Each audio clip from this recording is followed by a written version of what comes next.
Assalamualaikum warahmatullahi wabarakatuh. Alhamdulillah.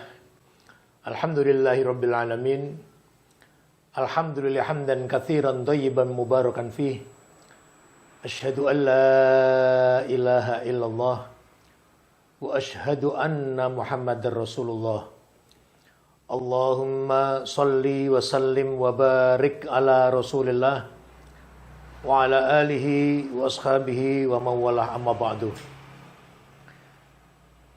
Bapak Ibu kaum muslimin jamaah yang dirahmati Allah,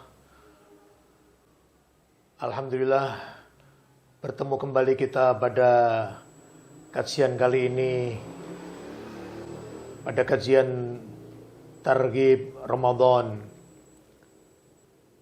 Karena beberapa hari lagi kita akan masuk bulan Ramadan tahun 1444 atau 2023. Baik, jamaah yang dirahmati Allah, pada kesempatan kali ini sedikit kami ingin menyampaikan kepada kaum muslimin semua bahwa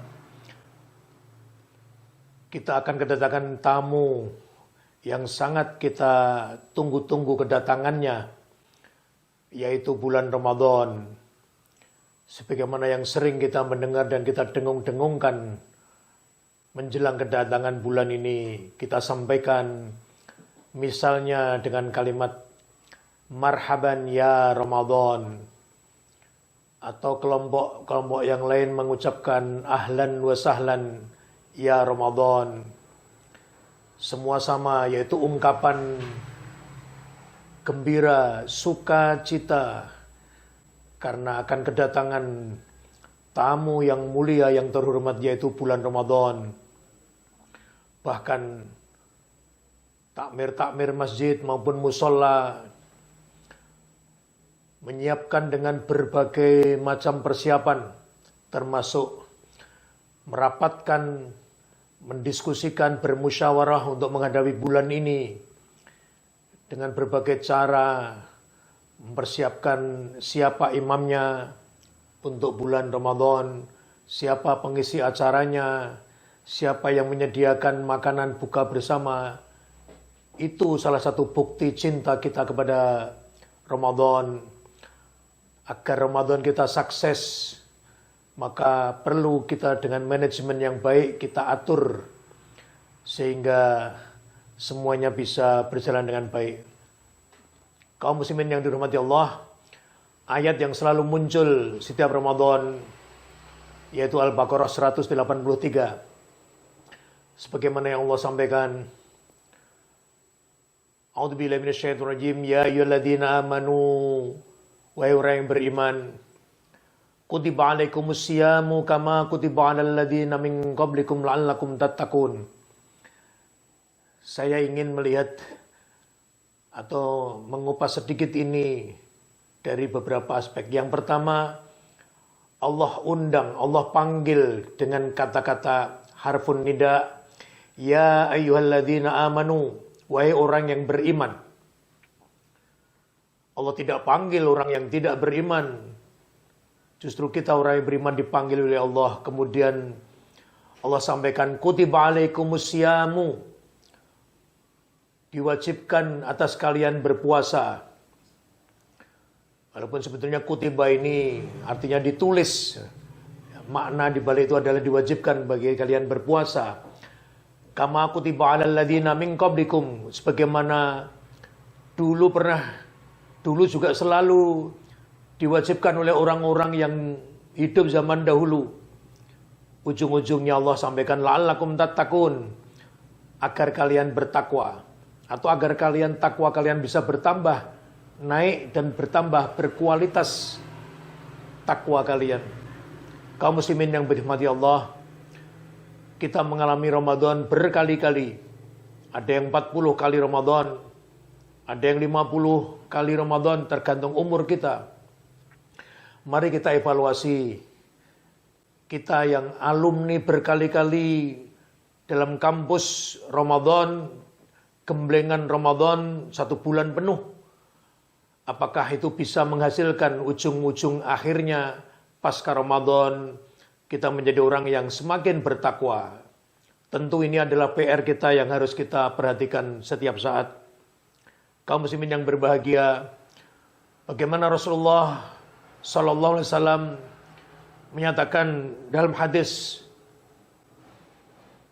Kanjeng Nabi atau Rasulullah menyatakan, kam min shaimin laisa lahu min siyamihi illal ju' wa kam min qaimin laisa lahu min qiyamihi illas sahr.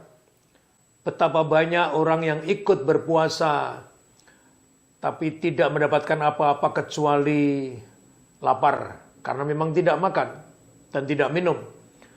Dan Nabi juga mengatakan berapa banyak orang yang ikut qiyamul lail, sholat tarawih, tetapi dia tidak mendapatkan apa-apa kecuali hanya bangun di malam hari.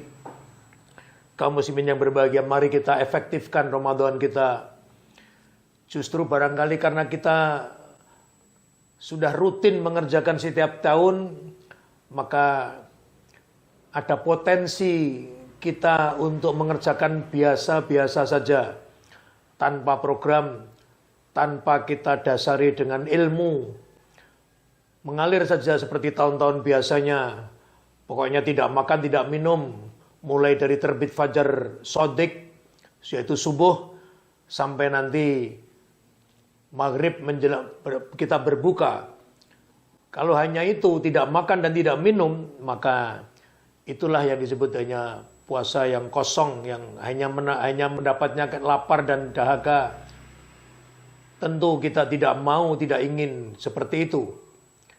Mari lewat kesempatan kajian kali ini saya mengajak diri saya pribadi, semoga ada manfaatnya juga untuk jamaah sekalian. Masing-masing kita berusaha membuat, kalau orang Jawa mengatakan puasa kita ini bagaimana bisa mentes. Mentes itu punya makna berkualitas, berbobot. Kalau padi itu isinya itu bagus di dalamnya, bukan hanya kulitnya. Nah, hadis Nabi tadi mengatakan kamin shaimin tadi adalah kulitnya itu puasa, tetapi isinya tidak ada. Maka kita hindari itu. Kita programkan dengan beribadah, beragama, beribadah dengan ilmu. Terutama bagaimana puasa kita itu tidak hanya perut, tapi juga lisan kita jaga, pandangan kita jaga, yang lebih-lebih lagi hati kita jaga, supaya dia terkontrol dengan baik, ucapan yang kita keluarkan, amal-amal yang kita perbuat, hati, kolbun itu kita, kalau orang Jawa mengatakan dipoper, di hati-hati sekali supaya dia ikut manut kepada Allah dan Rasulullah. Bapak-bapak, ibu-ibu yang dirahmati Allah. Kemudian berikutnya supaya mentes, supaya kualitas puasa kita itu meningkat dan lebih baik, tentu harus kita isi, dan isi itu sebagaimana yang disampaikan oleh Rasulullah Sallallahu Alaihi Wasallam. Misalnya, ya bolehlah kita tidur kalau kita ngantuk, tetapi jangan terlalu banyak kita gunakan untuk tidur. Kita isi dengan perbuatan baik, misalnya berzikir kepada Allah. Dan itu disebutkan oleh Allah dalam beberapa ayat yang sangat banyak dalam Al-Quran. Ya ayyuhalladzina amanu dzkurullaha dzikran katsira wasabbihuhu bukratan wa asila.